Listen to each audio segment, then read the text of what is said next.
to pronounce that name. I figured I looked it up so I could read it, but I'm pretty sure we're going live now, but I'm not positive.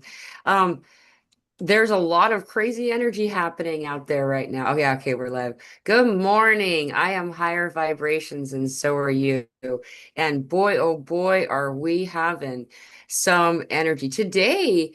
To me, I don't know about how, I'm curious how everybody else feels about this, but today feels like a day where it's like, oh, thank goodness. Like it finally feels like a little better, like I almost feel like um, when I first woke up, I actually went and looked in the mirror because I'm like, are we in a different place? Like there was it really feels like a big shift. And so I'm just wondering, did you guys feel anything? Like, have you noticed a difference in today? Hmm. Yesterday was really weird. Yeah, yesterday was really weird. It was like the threshold of something. Today feels a little more normalized. I mean, yesterday it's like it's like I shifted timelines. I had a conversation with someone, and then 3 hours later, it was completely different. I was like, "Well, I'm sorry, I must have misunderstood you. I know I didn't, but." And then another person having feelings of regret and remorse and reviewing their own past, and just it was like so unlike them. You could feel the energy, and then last night a bat got into the house, and I have no idea how that happened, and it mysteriously appeared and then disappeared just as mysteriously, and it was like the whole thing felt surreal. And then it's like I slept in today, and it's like hey, things definitely feel different today. Wow. There's so much weird energy yesterday. Yeah, really weird. Yeah. Yeah. Big time. Interesting. That's fast. It goes along exactly with what we've been experiencing. How about you, Jeanette? Are you Look, probably not to the extremes that Brian has witnessed. Obviously it's good to be able to see those things, and I have had things like that in the past, but I just know I went into my sound tanning at like the center of town yesterday, and it was a lot more calmer. Like it just seemed to be, yeah, not no one was sort of losing it or anything like that. Yeah, it just seemed to be a lot quieter. There was hardly any traffic around. So from that point of view, it was like maybe half the town was missing or something for that sort of time. Like it was lunchtime and it's usually really busy on a Friday because obviously today's Saturday for me.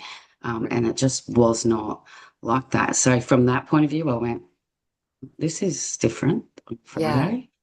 So, but not to the extreme that Brian, including a bat inside the home. Like that's pretty significant. Well, that's rebirth too. If anyone's wondering what that means, there's a lot of symbolism behind what bat medicine is. In fact, before I go into it, yeah, there was something really. I'm gonna go into that. Don't let me forget Brian's bat. Okay. Um, is that and I'm seeing in the comments too, like someone just mentioned Jules did lots of tears and the emotion that's behind it. There's like a lot of purge, but it feels like I'm sensing the purge emotion, even if it's not actually coming into fruition as tears.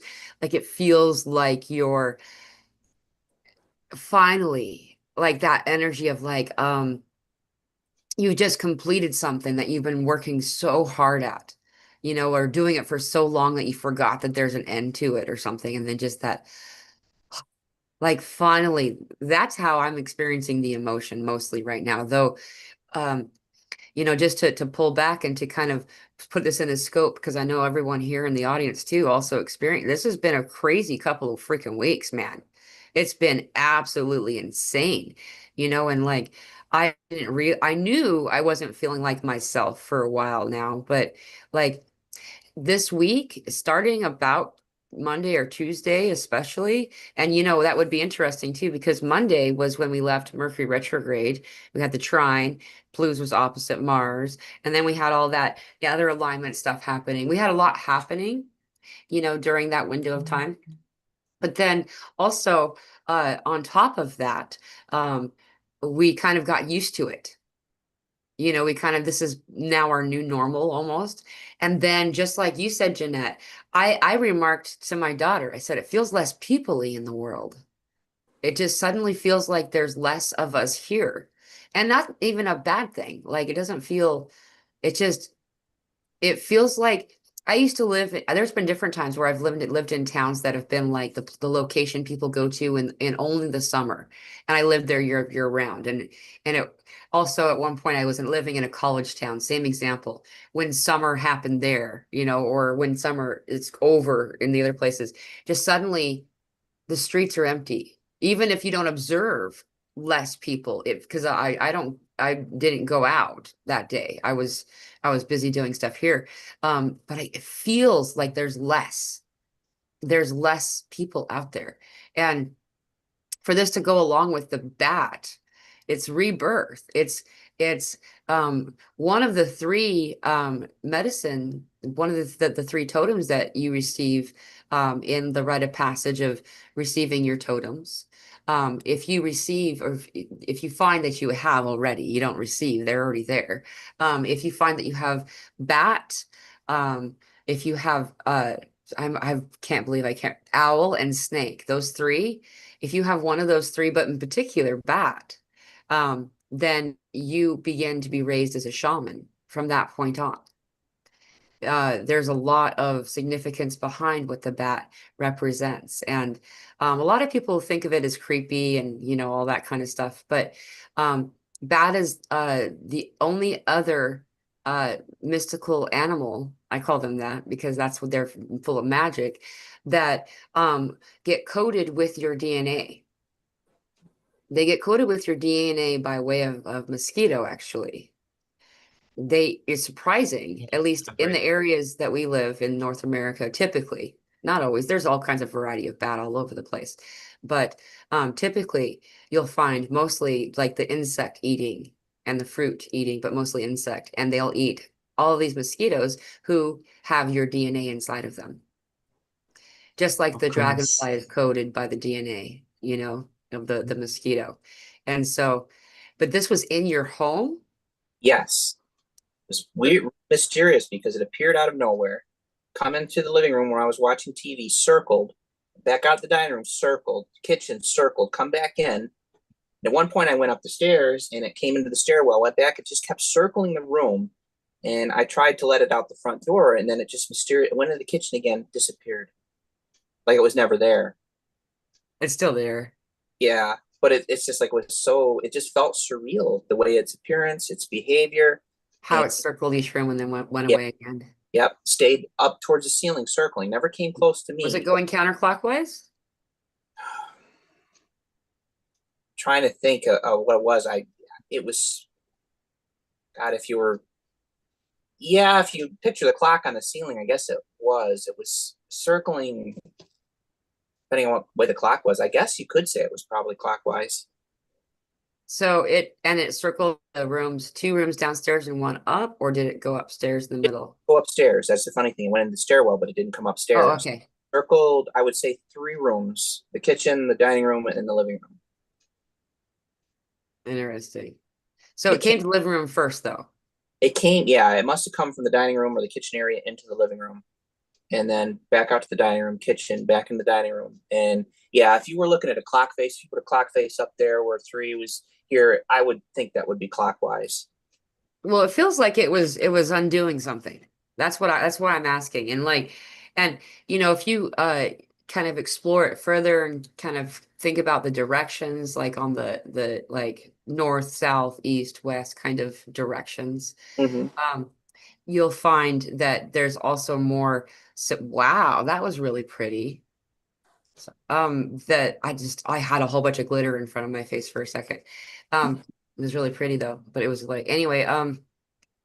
Uh, it's it'll show you the story of what it's telling you and what it's doing. If you're more interested, we can explore this a little bit more in depth. If you, I can actually send you. Sure. And I know we're live right now, so like I don't want to know. I don't know if I'm going to spend my time reading the book to you, but like there's so much about it, and I feel like that if I take pictures of the directions and what they mean, that you can like come up with a little bit more of a. It's really cool.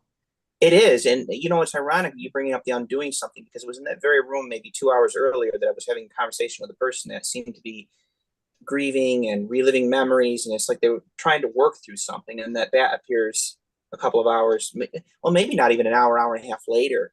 that Yeah. the bat appears in that room in circles and goes back out the dining area in circles. So maybe it was undoing Yeah. whatever had been started. It's just the conversation seems surreal. The bat's appearance seems surreal. There's something. It didn't feel bad. It just felt off in a way where you know it's not like normal, but it's not bad. It's just off, if that makes Yeah. sense. Yeah. Was it during Yeah. the day, Brian, or was it more Oh, in the evening? about at midnight. Um, Midnight. midnight. Okay. Actually, well, after That's midnight. significant too. Yeah, probably is. Probably is. It shocked me. It shocked me. I wasn't expecting, to say the least. My brother used to have a problem with bats in this house. But he said he hadn't seen one in 2 years. So it was just weird. Sudden appearance. It's like, Mila said, magic. Just it's Yeah. sudden appearance, sudden disappearance. Just like that. Yeah. Well, it Couldn't have has to be something that's going to get your attention. That's what I feel, So if they haven't seen one for 2 years, then it's going to get your attention, isn't it? So, been. Yeah. But yeah, you can share whatever you want to share or send me whatever you want to send me. Yeah. I definitely will. Have up. There's a lot of symbolism Hmm. hidden in the folds of what each one of these symbols means, but that particular one is pretty significant. Um, I can tell you this is that every time I've seen bat, especially in the home, it's only happened a few times. It's been a really profound result.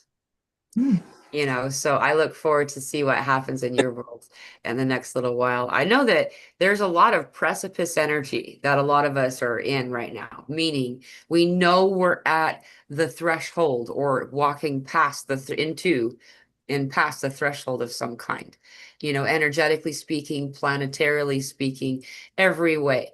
Like we know we're in this motion, and it's like now you know, it almost feels like I'm that kid. Like one time I found a Christmas present on accident and I was devastated, but I was hoping that it was for my sister. And when it was me that got this, it was a dollhouse. And when it was me that got the dollhouse, I just started crying and they were convinced I was crying out of joy. I felt so bad that I had discovered it before time, ahead of time.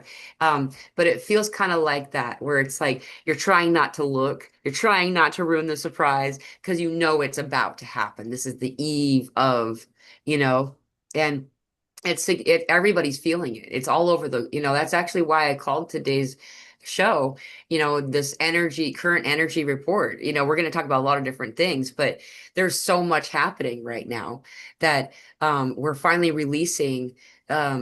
It's weird. Like some of the indoctrination that we didn't even realize we've been carrying around is just been released. I'm looking through the comments here, and so many people are like, noticing, like Amanda's to saying that she's having hot flashes, and it feels like a huge shift. We're all feeling this. Like I've been noticing weird irregularities with my temperature also, like strange stuff though. Like I'm all of a sudden really cold is what I'm noticing. And it's freaking hot.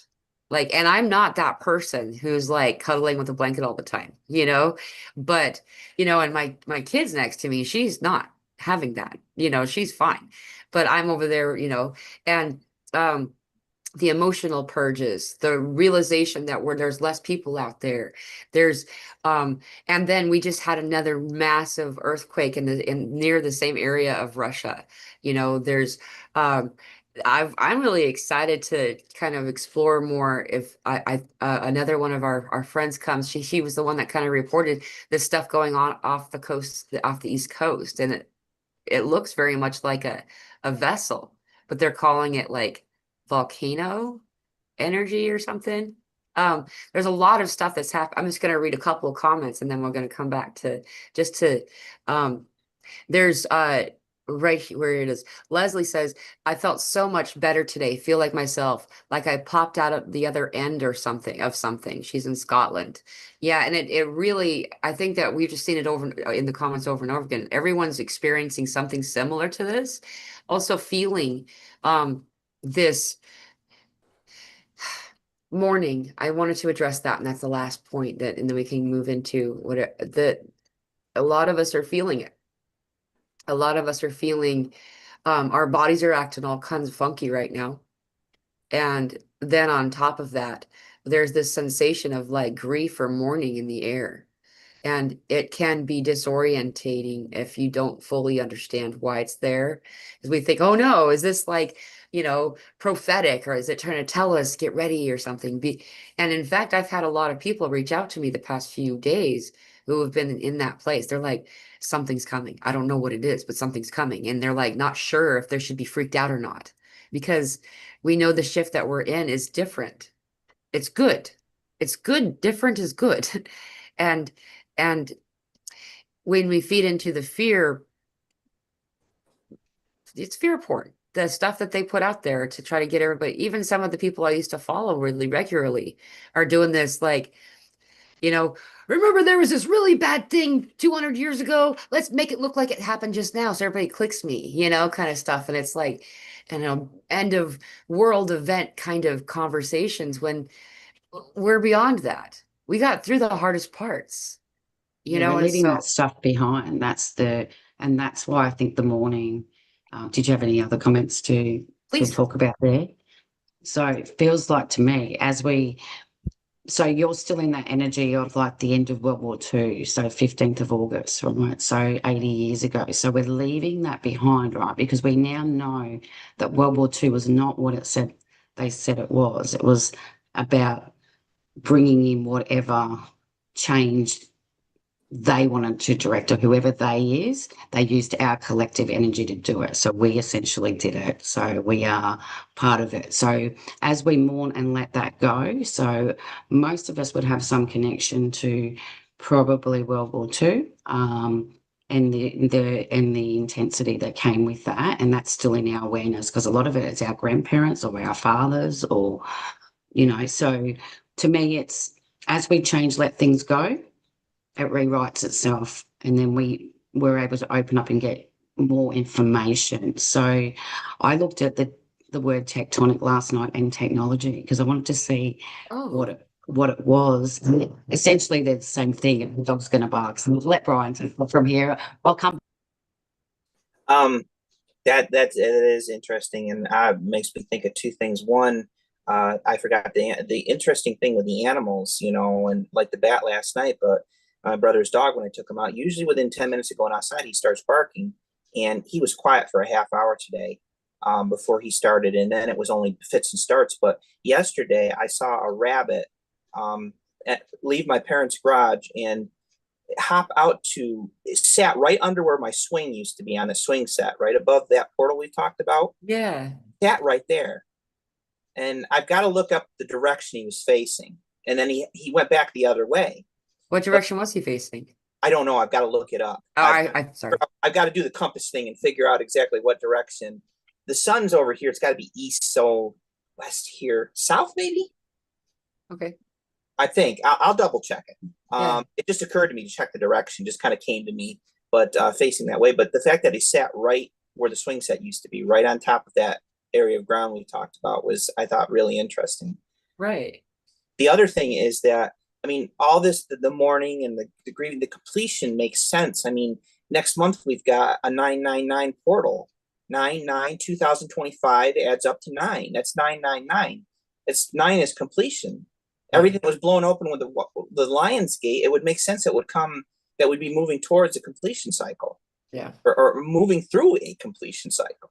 Mm-hmm. Well, I think that's really significant. But the animals' reactions, and again, that 999 and everything that everybody's experiencing, purging, shedding skin. I mean, we talked about that the other night, the shedding of skin and all this other stuff. It's like, just a mass exodus, I guess, just like Yeah.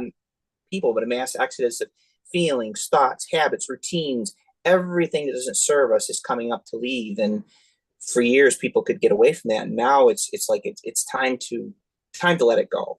It's been, all this stuff's been amplified by the Lion's Gate, and I believe it'll come full circle by 9/9. It'll continue into, like you said, 10/22 will be another interesting. It's going to continue. Yeah. But So, anyways, I'm looking forward to that. The south direction is where your child self is hails. Like, so it's the place that protects, cherishes the childlike nature of us all, the innocence. People often associate childlike nature with lack of knowledge or lack of wisdom of some kind, and that's, contrary to what this means. They are actually talking about it being the purity of knowledge. You know, what's more is that rabbit is fear, and rabbit is known to hide and to, like, I remember having a pet rabbit, and I tried to take it for a walk, and it had a heart attack out of fear, just being out in the, I didn't know. I was devastated. I still feel bad about it a little bit, just that poor little thing. But like this fear, this fear of, and the fact that it behaved in a fearless manner is Yes. actually what drew my attention the most when you first were beginning to tell the story, and that went to your childhood portal. You created that portal with the swing, Mhm. so there's a lot about this.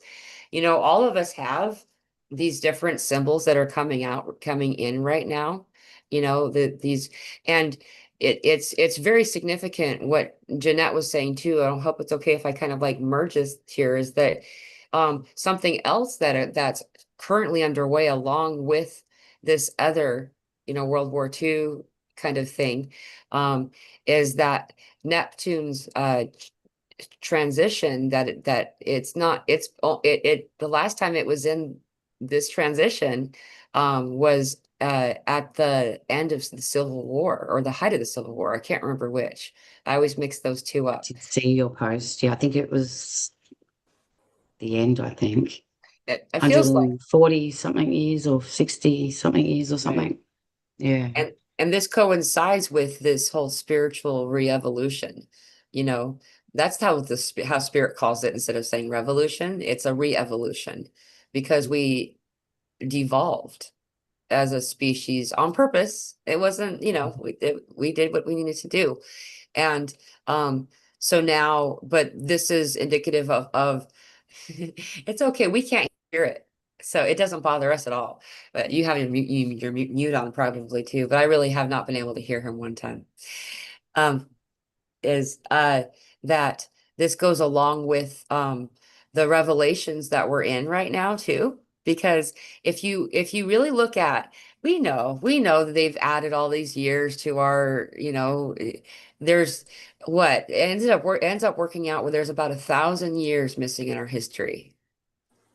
You know, like, here's a fun example. Think about this. So we hear about all of these like olden times stuff. And, and then all of a sudden it goes from like the Romans, the olden times, it goes from the Romans, and all of a sudden, supposedly this Christopher Columbus guy, crash lands in the wrong place or something. But like, um, what happened in between? Where was all that time? And in fact, there's phenomenons. I can't remember the theory. They're one of them. They actually have a name for it, because there's a specific 297 years, almost 300 years that was intentionally added to the calendar.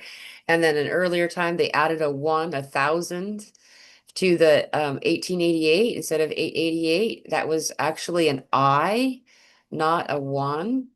And other markings, there's like a K or an L, or there's been all kinds of different things. So there's The all of building that. in London, in the city of London, that says something like 5,400 and something, but 1701.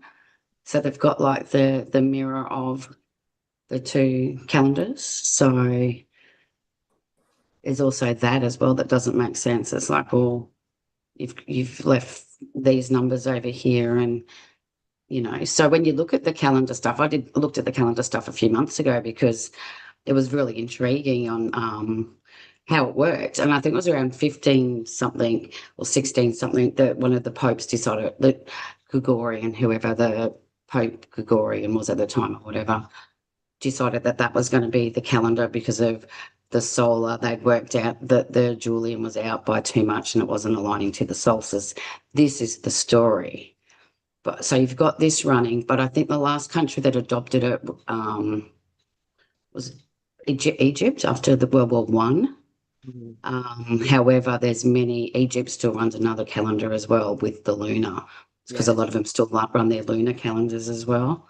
So the calendar stuff is really interesting because that's another way of just baffling us and not allowing us to put the timelines together. And Yeah. like you said, Columbus, well, we've got this person called Cook, so it's no different. We've got Captain Cook that came in 1770, so Right. it's the same narrative. And a lot of the Commonwealth countries have got this cook energy. So look at the word cook, right? So when you look at the word tectonic, what it was talking about was that's creation, it's the arts, right? And it's the same with Mhm. technology. It's using the same premise of arts creation. So when you look at the tectonic, is it as the earth splits, a new thing is born, new thing is created. So you get the concept of it, but that's us as well. So as below, as above, Yeah. as above, so below. So we look at that in the sense of we are creating this, we are choosing to walk away from the old. You can't fix it, it's broken. It, Right. it, so when you talked about that mass sitting off the coast there and the heat, apparently that's in that, that's us, we're moving that tectonic. When they talk about the waters, they talk about the Atlantic being a really rough sea. And when they come to the Pacific Ocean, they're like, oh wow, this is so calm. So it's written in the explorers' stories, how calm the waters were. So does the flip need to happen in the Northern Hemisphere? Probably, because that's where the bulk of the humans are in the planet. That's true. That's true. So, And it's very clear we're in the middle of a flip right now, like in many ways. Like across, like you said, as above, so below, as within, so without. We got, you know, that's why ascension symptoms are so noticeable. In fact, I met somebody organically on the street who tried to explain to me what ascension symptoms were the other day. I was like, wow, this is so cool to happen like that, but it happened it before, is because during. they're picking it up. They're an antenna. Yeah, You are a receiver and you are an antenna. right.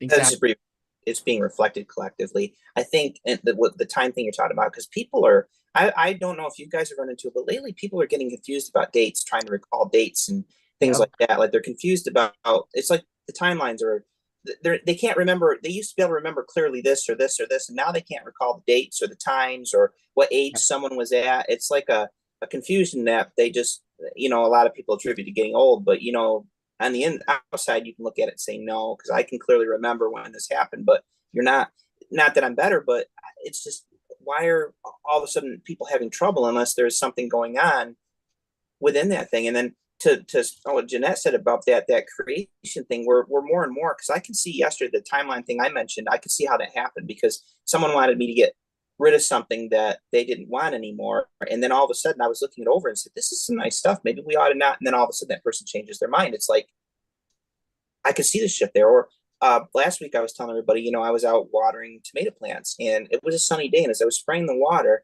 for the longest time before that, I'd been looking for these rainbows because they're great collective signs, whenever it would rain, the sun would be out, but never saw them. And all of a sudden I'm spraying this water and rainbows are appearing in the mist. And you hear this thing say, you make your own rainbows. And it was true. I'd been chasing them, waiting for universal signs, when in truth you could create them. And I wasn't directly trying to create them, but here they were. Yeah. It's something simple. Yeah. And going with that, the calendar thing, I want to jump back on that for a second. That's time thing, because all that is that's like putting the blindfold on the person. Remember blind man's bluff? You Yeah. know, Yes. yeah, I Hmm. actually forgot all about that game. I was gonna actually say something else, and the spirit just reminded me of that game that I haven't said that since I was a child.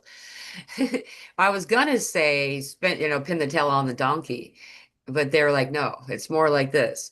And it's the idea of intentional disorientation. It's the Tower of Babel, like it's really interesting and significant to see where and when these things occurred. And the fact that it took a world war for Egypt to say, okay, we'll pretend we're doing it.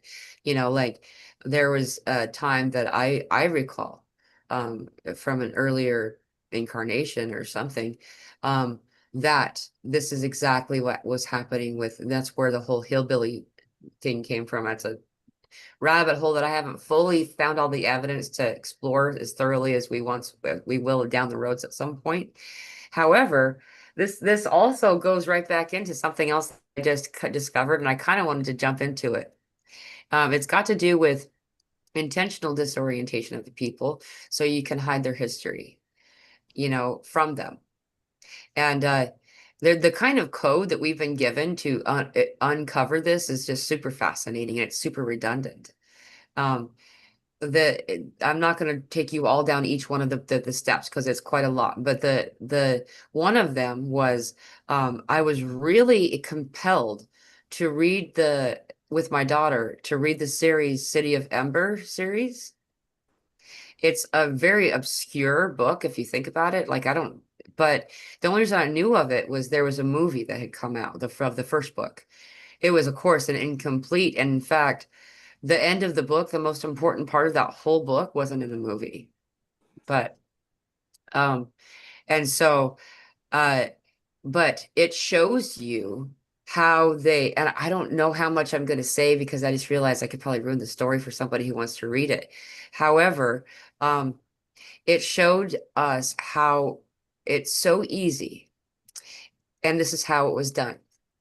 If you take out the parents and then give the children to the grandparents or the elderly and pair them up and tell them, because they're in a place of fear, and this generation was the silent generation, right? They were really good at following orders and rules and doing what Yep. they're told because they saw what happened if you didn't. um and they were told not to tell the children. This was around the same time of the Cabbage Patch, the fall of Tartaria, you know. Then all you have to do is just wait for the older generation to die out, and the children now raising their children will be telling the same lie, but they won't know it as a lie. It's a truth. It's a truth so much that no one even questions how it doesn't fit. And that's what we're doing right now. We're realizing how many parts. Why did we believe that was true? Why did we even believe that? Like, it's right in front of you. How come Because everyone? they taught us the belief, the word belief through Christianity, then, Right. Santa Claus, Tooth Fairy. Anyone that's got children watching, maybe stick them out of the room if that's what you prescribe to. But you know what I mean? We lived in this world of make believe, so why wouldn't we believe? And I was thinking, as you said, the silent generation, they're of the great generation, so Yeah.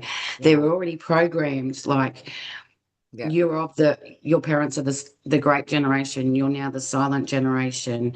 Right. Um, it's the word nana, like how some of us call our grandmother nana. Hmm. Nanny, it's the nursemaid. It's like it feeds into exactly what you just said, give them to the grandparents, and we're already living in make-believe world because we're making everyone believe these rituals happen on, when this happens, you do this, and we've had generations doing it without questioning it, and then it's not until I don't know. There was always probably people questioning it, like you said, the hillbillies. There's always been those ones off grid. And there was 3 or 4 countries that didn't prescribe to the Gregorian. And I know one of them for a fact was Afghanistan. So you got to look at the countries that don't follow our calendar as well, that there's been a lot of unrest within those regions as well. I think another one was Iran. So, when Okay. you look at just why do we believe it? Because we've had generations of beliefs, like made up stories. Right. Look at the It's look at the interesting tactics that we've learned here in America. What do the grandparents do that the parents don't do? They spoil the kids. They give them treats, give them right. whatever they want. Great distraction. I mean, yeah, we can't argue too much at those late night ice cream sundae fests, watching old TV shows and stuff, but they were also great distractions. But, Yeah. it's like, most of us in this, and we've all talked about this on calls before, most of us, as we grow up and we're certain truths were omitted or told to us, we knew something was off. We couldn't find the answer then. We had to wait for it sometimes, but we didn't readily accept at least the flaw in their thing in our generation and the generations that followed is we know something's not right. And even if we couldn't find the truth, now we can. We got it's easier time, but back then we really couldn't. We just knew something was wrong and we'd sit on it until the truth would, but we never completely resonated with what we were being told. That's something that's what made us different, you know. It's just sort of like what Jen said, there was something that was off, even if we couldn't tell what it was. It was just like, I don't fully accept this, but I don't know the answer, but someday I'm going to find it. And until then, you know. Yeah. Yeah, definitely. And like you said, you know, we're rewarded. That's a reward too. Like that's that's the most, you know, like rudimentary behavior modification tactic available. You know, give them the With sweeties, animals, give isn't them what it? they want. We train animals, we do it with treats, you know. So like it's just that's unfortunately is how we do these rituals and keep them perpetuating through Right. generations of you know. And you can honestly probably pinpoint that your parents knew that things weren't right too. But again, they were raised by the silent generation. So, you know, they've got to, you know, follow the rules because what happens when you don't follow the rules? Well, you know, you end up outside society like a hillbilly. You don't want that, do you now? Because, you know, I'm sure they were ostracized when they came into town or, you know, when people saw them, that they were different. They weren't prescribing to the norm, you Yeah. know. Yeah. Listen to the language we say. Like it's like Yeah. prescribing to the norm, like we're a doctor prescribing the norm. It's just like the words are ridiculous. Well, and if you think about it, we are because we're manifesting, we're making that choice, you know, and before I forget to say it, this was a handful of years ago, but she was talking about politicians at the time. But she told me, my daughter told me in the way that she does this, it's she doesn't remember any of these conversations, you know, it's like it's coded, you know, but she said, um, the reason that the liars don't know they're lying is the people who lied to them aren't real. They're holograms. Yeah. And like it took me a minute to really wrap my brain around what I asked for clarity and she said that she meant politicians, specifically governmental figures and things like that. Um, and, you know, so pull back from that for a second and look at that. If someone is repeating a lie and don't know it's a lie, then we still know there's still part of us, like, because that's what we do. Like, we're all empaths, all y'all are here and everything, like in the audience and in the group. We are. And we are the world's best lie detectors. We can detect bullshit in any room before we even get to it. You know, like, and so there's always that part. There's always that part that you're like, it just doesn't feel exactly right. You know, and if you're like anything like me, because of that, you know, you're spending a lot of time in detention or the principal's office or some type of thing like that because, you know, there's something off. And the person who doesn't know they're lying are offended by your accusations, you know, and um that goes with every one of these things. Think about the doctors. They don't know. They don't, I mean, I'm watching these doctors figure out what they've been doing and you know, I resonate with what they're going through. I did that. I was in social work and We were all in uh make-believe world. We believed it. yeah, And some of these people do believe the narrative, you know, and that's the honest truth yeah, until they see it. And then, That's the interesting correlation with what's going on, though. Besides the timeline disruptions, people questioning time, you know, age, and when this happened, did this happen, who it happened to. They're also questioning. People are starting to question. I've seen conversations where people are questioning. You know, someone will have a religious doctrine, and someone will question it to the point where it makes the other person start to ask questions, and it's like a contagion, a good one. But people are starting to ask, why do I believe in this? What is it just, and it's starting to pull, you know, it's starting to disrupt and it goes right hand in hand with the whole time. It's like people are starting to question, they're starting to question reality, they're starting to question their beliefs, they're starting to question who they are, what they've been brought up with. They're starting to question time. Did this really happen the way they told me it happened? Or did my parents tell me I did this at this age? Or did it really happen? Or how old was I really? Yeah. It's starting, they're asking, it's that natural childlike curiosity starting to come out, like, what really happened here? What's the truth? And that's really a good thing. Really a good thing. Yeah. Yeah. Questioning helps you to, dump out what you've been taught and then put what belongs in there. And often we don't get it all the way right, but it's closer to what it was before.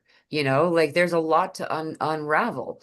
And that's what's really fascinating too, is that as we're doing this in a collective way, then it shows itself. It's almost like the blossoming of a flower and something is in the center of all the petals that you can't see.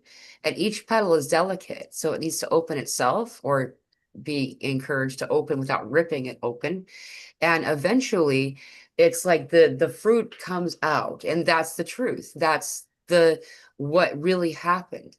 Like here's one, and I knew we were going to eventually touch on this because I'm just like, it's so big that I just anyway. Um, we all are told this is the bad guy. This is a bad guy. This is what this person did. And this is what this person did. And all these people died or whatever. Like there's always all these things. And I'm not here to tell you anyone's wrong or right. Okay.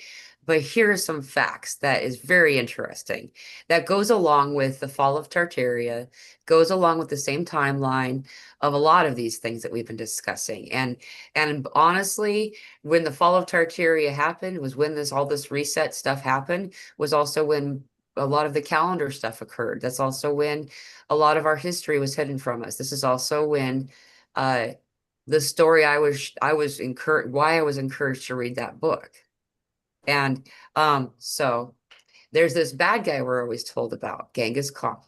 Okay, I'm not going to say anything about because I don't really know for sure, but I can say this is that there's this person who I found out at one point in my earlier life because I was into genealogy a lot that time. I watched a documentary, and there was all of these places all over Russia and China who had claimed that they were direct descendants of Genghis Khan. Now, this documentary was trying to prove that Genghis Khan had raped so many people that he changed the, biology of everybody, and that may be true. What I find to be interesting, so it makes me go, wait, is, well, first of all, the wall of China is the wall of Tartaria, and that wall would be a barrier between China and the Mongolians. And what's interesting is when you look into Tartaria, a lot of times you'll find in these earlier writings, they're interchangeable. Mongol and Mongolian will often be interchangeable with Tartaria or Tartar. It often is. So, and then if this part is what really gets me. So it's a new thing everybody's talking about right now. Now I didn't even really, but Marco Polo had written about it, apparently. And I remove all narrative that was being presented. And here's the facts: is that Marco Polo had reported that right after they had gotten Genghis Khan and taken him out, then everyone who attended his funeral were taken out. And then another team that weren't there that came to then destroy the guards who took out all the people who were at the funeral. And then all the people who had come and destroyed everybody else, after returning to home base or something, all had a mass suicide. This is this is what, okay, that's obviously so full of bullshit, right? That it's like, what? That's where I was like, okay, hold the phone. Because now I'm not saying this is true, but check this out. What if Genghis Khan wasn't even what we think of at all? That this is all made up. Maybe there wasn't even somebody named Genghis Khan, is what I'm saying, right? What if what this time is with the fall of Genghis Khan? And again, if he really did bad stuff, I'm not agreeing with it. Okay, I'm just saying, if this was true, then it would be instead a timeline point to point at to show you the fall of Tartaria and how they destroyed any evidence of, I mean, it's not even a good lie. Like when you don't have anybody left, where everybody go? Oh, well, there was this bad guy, and then had to get rid of them, and then them, and then them to make sure no one found his remains. Why? Why do you need to be sure that no one finds his remains? Like, do you think he's going to come back? Like there's something there. They had said, and then this other part, the same reporter from Marco Polo says they wanted to be sure everybody knew that he was a bad guy. And they said that he had ended enough people that 10% of the population was removed by this person, supposedly. And it changed the carbon footprint on the planet so much that the area that we know as Tartaria, all of a sudden, all these trees grew back, forests. We're actually talking about a good portion of Russia, by the way, if anyone wants to know the region I'm talking about. Russia and more, Ukraine. and more. There's a lot, but it's Well, they just, say Ukraine is probably yeah, Aboriginal people. Yeah. That's why right. it's had so many issues in the last few years. That's another rabbit hole to go down. But to sort of just piggyback on what you said, everything comes back to religion, right? So they form this political view with the religious view of the moral compass, right? So all of the laws are written in from a religious point of view. So they've used these narratives to use our collective energy to drive whatever, narrative. And if you look at it, it's all warring. Everything was a war. Everyone was warring with each other, and Right. but yet you've got these buildings with these massive energy vortexes, and so how does that even align? You think, okay, these beautiful buildings that have got such balanced harmonics, and then you've got the narrative of just chaos and death and destruction. It's like two worlds that, like you talk about the hologram, like Maddie's saying, the politicians are hologram. It's just like they've done that. It's like, here we Yeah. go. We're just going to put this over the top. Don't look through. Don't see what might be, penetrating, as in Tartaria and, all of that.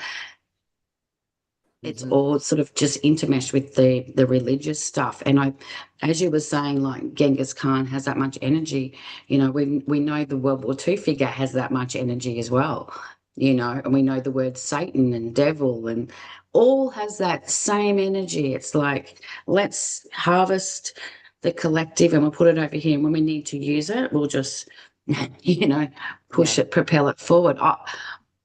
Just as you were speaking, I was just saying how much, the political, the religion, and I know Brian's going to say something. But the whole thing that comes to mind is the whole Wizard of Oz thing. The whole story about the Wizard of Oz, Fearum and stuff like this. And it comes down, don't look at the man behind the curtain. Don't look behind the curtain. And what is it? Yeah. Just an ordinary man that's using smoke and mirrors and everything. It's the whole thing that comes to mind. Just Yeah. us pushing it, and it's really us. No, Don't notice the man behind the curtain. Oh yeah, pay no attention, That's It's just but very that's just what came to mind though about the whole thing.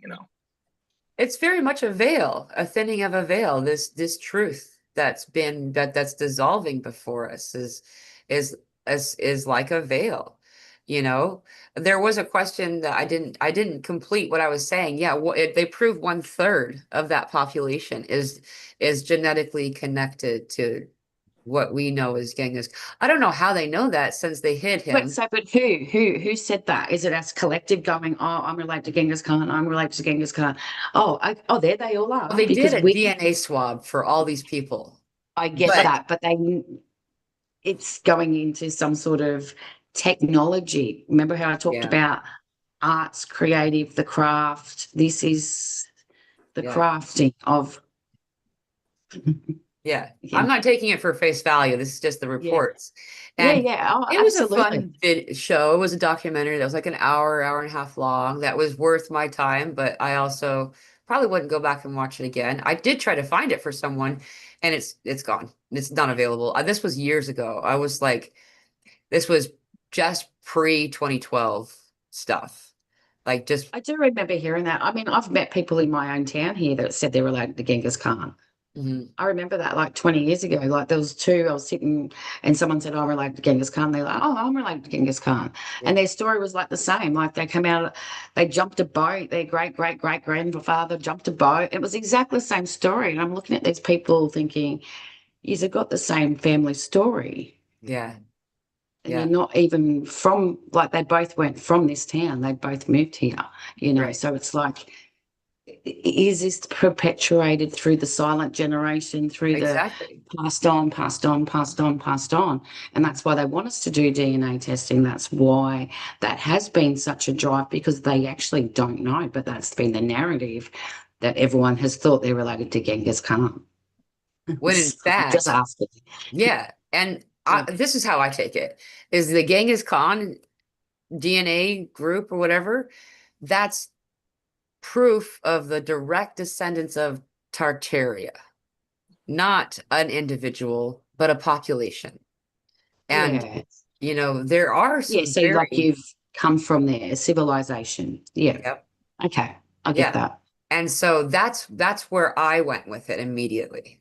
Like to me, that I'm like, oh, so there you go. So that was their way of that's what I meant by a really bad lie. They're like, okay, we just wiped out a whole civilization for the most part, except for the ones we created, which, so that the silent generation were the orphan trains, or the greatest generation were the orphan trains, the Cabbage Patch Kids from 1901 to 1927.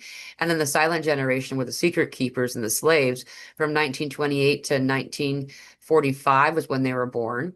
And then after that, these ones were their job was to mass populate with the new genome, with the missing genome from the Tartarians.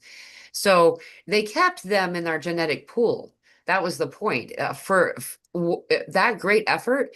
And we all know, I mean, I know I'm going back into Tartaria again, but this is like, we It's all all know, part of it though, because yeah, it's in our recent history. We know this. It's been taken out late 1800s, even right up to 1927 seems to be a big yeah. year of what the history. Yeah, why did they pick that line? Like that is like it doesn't make much sense to me that it would go for 26 years. Why is that generation a 26-year generation? They edited Generation X recently because the uh uh now there's this like xenials or some I don't what there it's like it's X Generation X merged with millennials because of the digital age that came online during their formative years. It's really annoying that they did that. See, But there other you go, trying to baffle us. You think you're Generation X because you're told that for the last right, 40 years, you're Generation X. And now, sorry, you're born 1 year before it finished. So now you're all, right. you're ex millennium, like Yeah. millennial, whatever. So again, Medials. it's, yeah, yeah. 1927 was the first year, or was when they started doing the film. Like they didn't broadcast, but Australian Parliament opened in 1927. Apparently, it was the first thing to be filmed and broadcasted by the BBC in London. Yeah. And I think 1827 was the first photo. So and that's why I say 2027 is a big marker point Yeah. in our history. Mm. Yeah, but we don't Well, we that's the don't need one. to have any answers for what that is, but we just know that's another marker point in history, 2027. Mm. Well, there's one more point to be made before to make this a complete list is that the first officially named generation was the generation before that, which was 1883 to 1900. And this generation was called the Lost Generation. This was during the time of the reset and the fall of Tartaria. And end of your civil war or during your civil war? And it was Civil War was in 1700, 1775, if I'm not Didn't mistaken. you have another one, like 18? Oh, okay. Oh, Yeah, so is this is that something else? 1883. Because Okay. a lot of stuff, a lot of my of notation has been made at the 1880s mark, but we will really see. In fact, 1775 come up so many different places. It's just kind of getting to be, I can't keep track of everything anymore. But where there's just so much that was being rewritten for that period of time, that there's just a lot that's, kind of been missed, lost between the cracks. I find it significant that even though there is one, two, three, four, five, six, what, seven, eight generations, there's eight generations that are officially named. You can go and find names for these other generations, by the way, but they were named after they were long gone. So that's important and significant here. Why is it that all of a sudden they started going with alpha and beta? That means one and two. The Mm, alpha great. generation is between 2010 and 2024. And right now, the babies being born are generation beta or two. So Mm, here's this part is that the reason I even wrote all these generation stuff down, I have this in my one of the notebooks that is like meant for these kind of notes so I can find them. Spirit God guided me to do it. I was up at 5 o'clock in the morning, still awake doing this because I couldn't get it out of my head. They wouldn't stop. And so, but it was because um, we were meant to see that this whole window of time, starting at 1883 to now, or at least to 2010, the genome, the biology, the DNA was unclean. I'm not telling you all you're all dirty. It's just that we aren't contaminated. great. We know that 90 to 95% of our DNA is off, they call it junk DNA for a long time, and we know that it's coming online. The reason that they acknowledged this was this alpha generation. And during the time of the alpha generation, all of a sudden they were able to see they, meaning medical people, that um, these children were being born with this DNA that was supposed to be junk online, accessible and working. And so that does to me fit what got my guides were telling me about this. I just find it super fascinating. That That makes would sense. feed in. The That DNA one. reactivation and deactivation stuff that's been going on, the ascension symptoms. I mean, you were to take someone's DNA, like those old sci-fi movies, like turn them into a Yeah. fly or something like that, they're going to have symptoms. They're going to feel changes in their bodies constantly from constant, rewrites. And it's sort of essentially what's happening is whatever went on with our DNA is being restructured, changed, shifted, and we're gaining we're regaining things that I think we had before, but were lost over time. Yeah. They call them superpowers, but they're just really things that we were always endowed with. We Yeah. just, for whatever reasons, that stuff was taken away or erased or covered over or whatever. And now we're you know, regaining that stuff, telepathy and things like that. Things that well, those are superpowers. No, they're natural abilities that Yeah. everyone has. It's not like a certain few. Everybody has them, and just coming on at different rates, different times for people. And to them, it seems like some people it's a sudden shock that two people are thinking the same thing at the same time, or people can sort of be more prophetic, or they get more guidance than they did before, and they know how to do things or live life or however. And it's amazing. They'll call them superpowers and they'll say, oh, this, but the truth is just we're rediscovering, I Yeah. guess is a better word, rediscovering ourselves and our true nature. And to do that, we need to drop the narrative. We've used the word narrative several times, the entire narrative, our narrative, individual narratives and the collective narrative. Yeah. Really find the truth, to unearth it, to rediscover it. Right. And that you say that so perfectly. That's what we're doing right now. It's like you're rubbing sleepy eyes at the morning sun, kind of an idea. It's just like because we were diluted. Usually someone who's delusional means that they're insane. But when you're diluted, you're watered down. You're not able to access things. And the stories have stayed. We have the gods, we have the superheroes, we have these different symbols, throughout time that they're placeholders to remind you of what you have within you. So it won't go away. And then it's in the Bible too. In I was going to fact, say, and the Bible's the big one, isn't it? It's the big marker. Like, yeah. it's the It's book of Matthew. I wanted to just it talks about it calls us the chosen one. Sometimes it calls us the elect. And it's intentionally changed to be a singular instead of a plural. But it was edit. And I just wanted to point that out because all of us are we've been taught and conditioned and indoctrinated to believe that it's not us, it's somebody else, it's some Separate amazing. from whatever that is. Yeah. Mhm. Hmm. And we have all of these things. It's online. It's just learning how to use that muscle through all of the mire of conditioning against it. All the fear that we've been fed and are still being fed if you turn on the TV at all.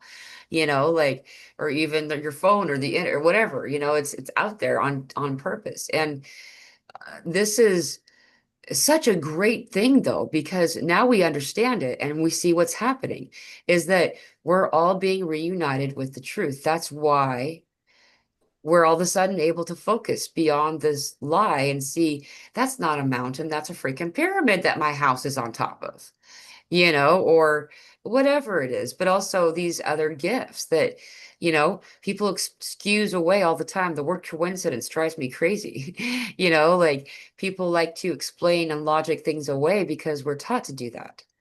And what We we're, don't realize we're electromagnetic, and we're giving out a frequency, and we're also picking up and receiving. So there are obviously a lot of technology within this realm that we live on, above, below, within us.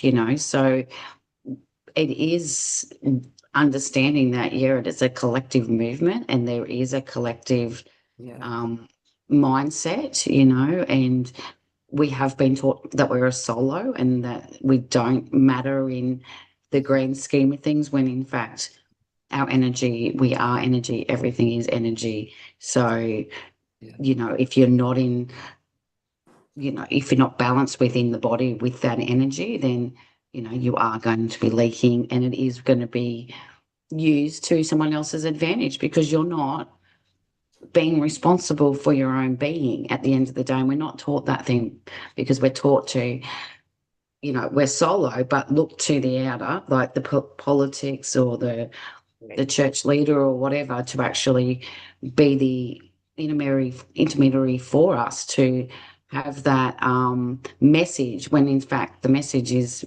within and it's being broadcasted. It's whatever you're going to pick up on, right?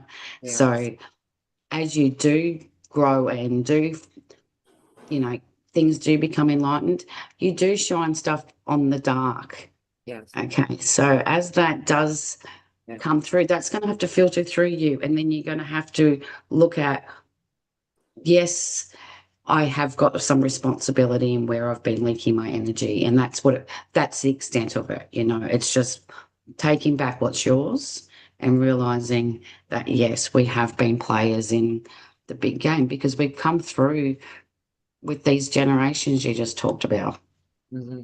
Well, look how it's reflected in the collective, as an aside, before I go into that, it's like it's interesting what you said about the eyes, because that's one of the commonly reported symptoms is the gunk in the eyes and stuff like that, how you rub your eyes and get the Yeah. sleepies out and stuff like Mhm. that. A lot of people are reporting that. So it's almost like but look at collectively, look at the stories about the ancient gods, the Romans and Greeks. I mean, those gods had human fallacies. Zeus was a player, basically.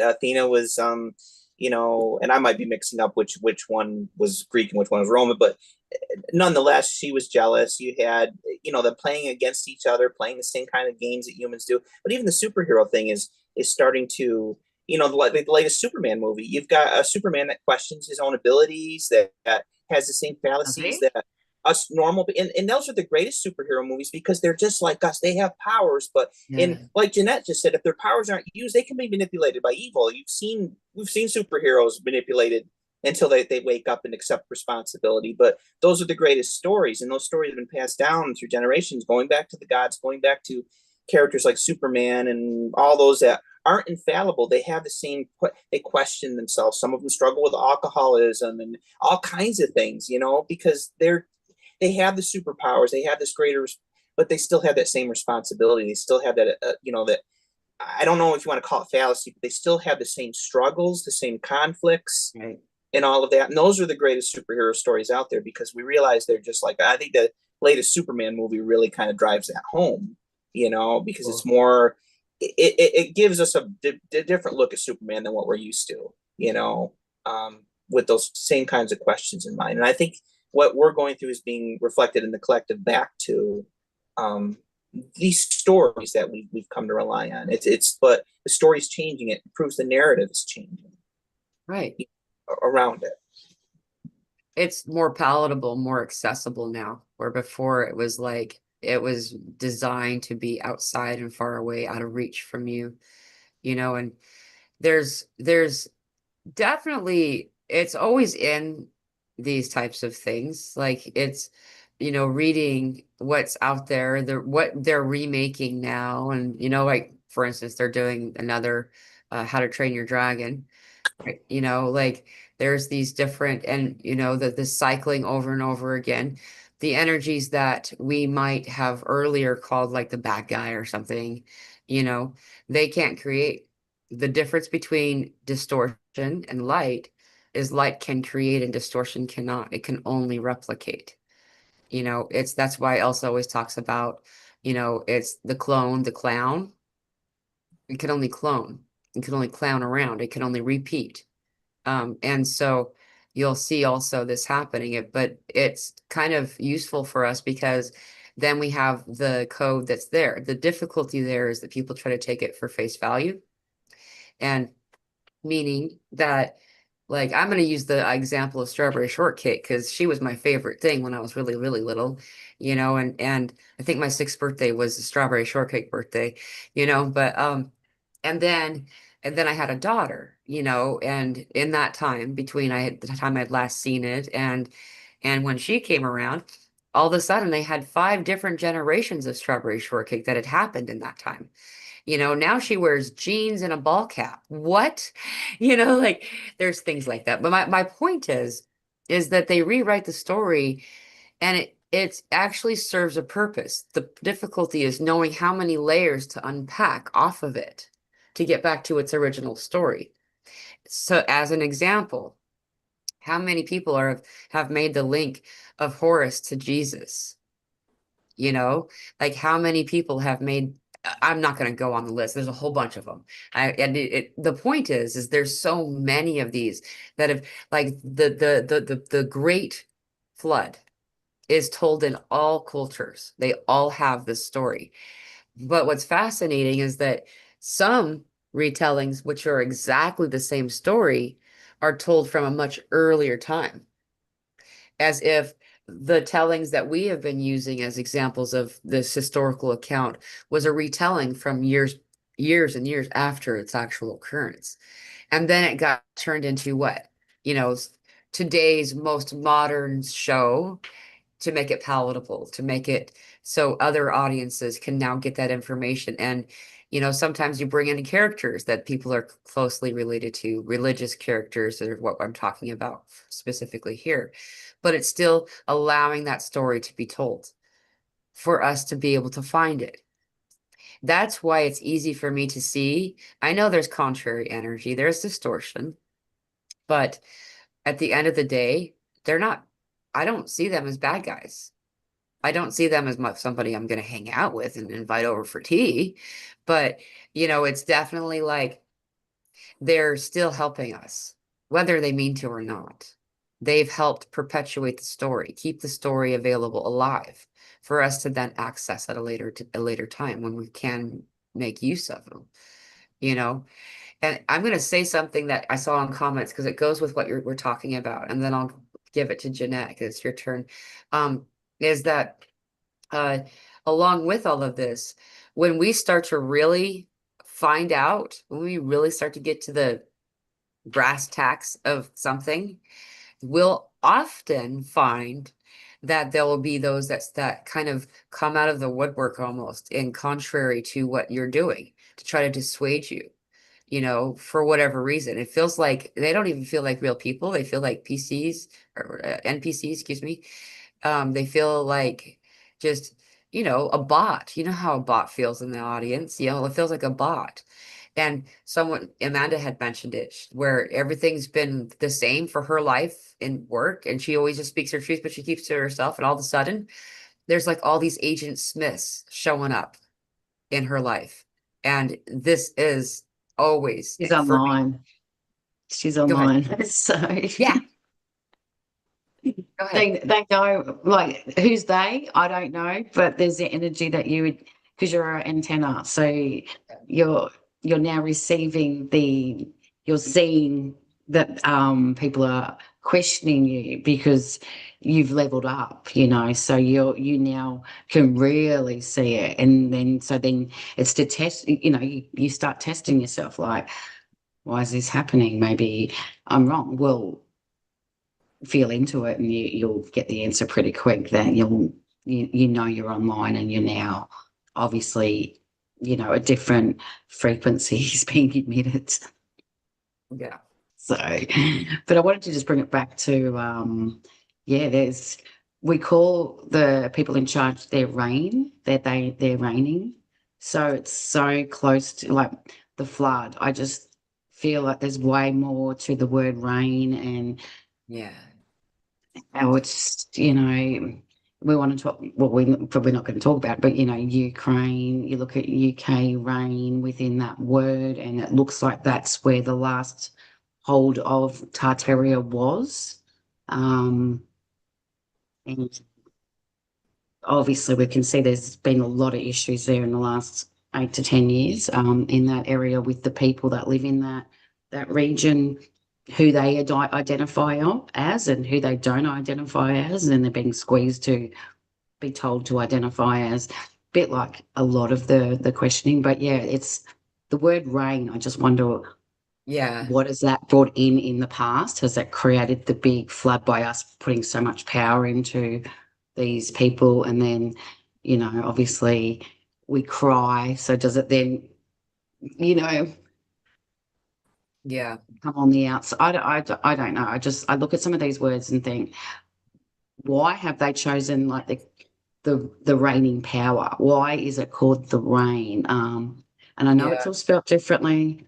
Like, people like to come, so It doesn't I mean, matter. this point, people come at you with that spelling. So exactly, you'll come out and you'll say X, Y, Z, right? And you can see you've already put all the pieces together. And you know how it's, it's all Mhm. coming together. And then you'll say something to someone, and they'll go, "That's not how it's spelt." It's Right. like, but it's how it's said. Does How do it you spell sound the same? Aaron? Do you spell Aaron differently than that person spells Aaron? Because it means the same thing. I say that's how, well, my mum spelt my name the way she spelled it. There's half a dozen ways to spell my name. It's choice, Yeah. but it's still said the same. It's still the same energy. It still means the same thing at the end of the day. So, um, The purple yeah, rain. yeah, Purple Rain, that's another one. It's like, so as you're saying Superman, I was thinking, well, he's the electricity, isn't he? Because he's showing you the red and the blue. He's also showing you what the powers that be through the political system being red and blue are. They're causing the friction, the electricity, and it's whether or not you can walk away and take that within yourself to use that for your own power, or you give that to them, to form their electricity. So yeah, Yeah. but Purple Rain's an interesting one with the prince, because I was talking to Brian about this the other day, the word prince came up with Kirsty and I in conversation. We are like, you look at that word and it's like, it's got rinses in there, like princes, like they reach something, and so you start like, Yeah. just, I don't know. There's too many words with too many things for the powers that be that they use, and then you go, okay, there's Yeah. something in that, and there's something more in that, and there's, you know, anyway. That guy was onto a lot more than people give him credit for because he had such a different way of dressing and stuff, and people like I remember the all the news about him having a heart-shaped hole in his butt of his jumpers that he wore, but like or whatever that's called. But there was he knew, dude. Like he knew, and maybe that's why he's not here. You know, he knew before his time, and he was a speaker. He's I just recently saw a clip someone had put together. That's the only reason, but he was telling us what we're doing. You know, put down the remote and turn off the TV and that kind of thing. You know, and Bob back Dylan then, that said, how long does a man have to exist before he's free? The answer's in the wind. hmm You know, these right? people, yes, they might have been energy around them that people might think, oh, you know, Yeah, playing the narrative or whatever, but they've got these lines that you've really got to look at. Like yeah, that one, like how long does a man have to exist before he's free? Like seriously, like what? right, The answer's in the wind, like the answer's within the breath. That's us, you know. But right. yeah, yeah, If you take a moment and listen, you can hear the drum, and that's the heartbeat of the all. It we hear it as our own heartbeat. we And do. that heartbeat has been getting pretty loud lately for a lot of us. Like it's been really weird noticing the heart and the heart center behavior lately. You know, it's been kind of almost erratic. And you know, it feels like it's coming, it's an echo from an outside source. This rain, you really are into something that I don't know how deeply we can explore, but you jumped into this because so like I agree with you 100%. On purpose they'll change a letter. That's actually kind of it's a perfect timing, meaning in our timeline of humanity that we have uh as a culture, as a world in a lot of ways. I don't know what it's like in Australia, honestly, but at least around here, people are naming their children with the most bizarre spellings. And they Yeah. have for some time now, where you never know how to. It used to be like, you know, if someone's name was Madison, you would know how to spell that, you know, that, and now it's like you have to ask, you know, and it actually works out because then you can ask what their name is again without being like, I forgot your name. But, but, Yeah. it's just something else, you know, and so it helps everyone realize that it's the same thing. It's just a different spelling. And if this word, Mhm. and you know, spelling, what is spelling? You're casting a spell, you're broadcasting. You know, you mentioned the word broadcasting earlier, and I almost interrupted you. You know, because of that, the broadcasting of the spell, you know, the Yeah. spelling. And it's all meant to, you know, untell the truth. That's Well, the the words. castle. What? Oh, sorry, I don't want to cut you No, off, but the please. castle star fort. So, like, they casted themselves into these stories, Yeah, right? And we call, you know, buildings stories high. yeah, How many stories high are they going? What? Yeah, yeah. there's too many things. Yeah, Babble they a bit. casted themselves into the star forts because that's essentially what the castles are. They're an energy. They're, you know, they Yeah, essentially they were built because of the water. They knew what the water did and all of that sort of stuff, and that was part of that. And I do wonder if, you know, the tectonic plates, the energy within that, they were able to cause the flood through the people that were reigning. There's so many things I could, you know, go down so many. It's just the words. Look at the word they give us and see where that takes you when you're looking at things, because that gives you your inner knowing. Like it, you can put all the little pieces together. You might not have all the full pieces and you don't have all the story together, but at least you're starting to piece those those wounds within yourself that you've, like I was saying the other day, you've sewn up just to cover them because you haven't been able to be yourself at that time. It isn't until you start unraveling these holes and you go, oh, okay, I don't actually believe that. I actually know that's not true. Oh, I actually don't believe that. I know that's not true.